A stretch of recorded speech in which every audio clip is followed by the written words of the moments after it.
All right, so what we're going to do, we're going to switch out our grips, and we're going to give a couple hints why we do that.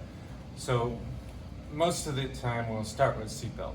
The problem with this grip, and I guess you could say the disadvantage of the grip, is once he counter grips that, his hands are, mainly focus on the right one, his hands are down against my choking hand.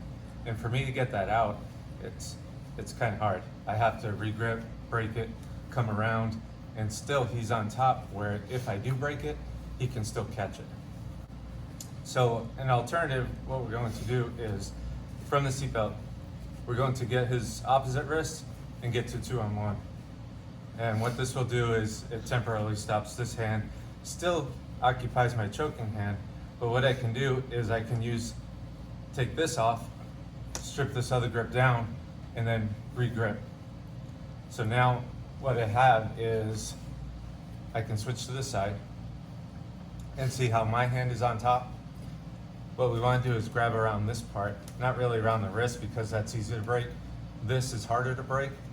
What we end up with is 2 hand grips here. So now if he breaks this grip, I'm at the advantage to get to his neck, and that's of course what we want to look for.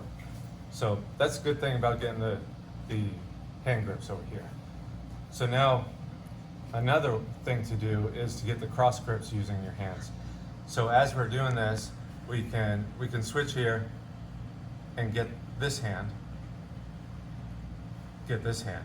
and now we have cross grips. It's not any particular pattern that you'll go by, it's just something to look for.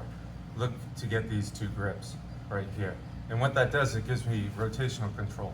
Because most of the back control, what he wants to do, even if I have my seatbelt, is once we get down here, he's turning out, and now my back is perpendicular to him instead of in line with him. So we want to keep him in line. And what this will do is, these opposite grips, it kind of, for one, I still have the advantage of here, if he breaks it, to get the choke. And secondly, once we start getting down to the side, if he wants to get out to this side, I have rotational control of his arm to bring him back in, right here. And the same for this side, I can use this grip to get him back here. So at any time, I can use this bottom grip, and this is more like a pushing grip, down, out, and it opens up this hole. So the other advantage of these cross grips right here is once I get down to this side, I'm holding him in, I can push that down and go here and get over to my arm trap over here.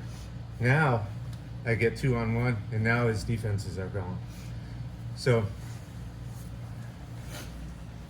the seatbelt is mainly to keep on him, human backpack style. And no matter where he goes, I go. And sooner or later, that opens up things. Once I get the 2-on-1, I can get the hand grips, and the advantage is to get the choke once he starts to break this choking arm. And then with the cross grips over here, I get rotational control, and the main part of this is to get the arm trap. So anytime you're looking, this is a push and a down. So down, gets his arm down there, push it up a little bit, and then connect to get the arm trap. And then you can work from here.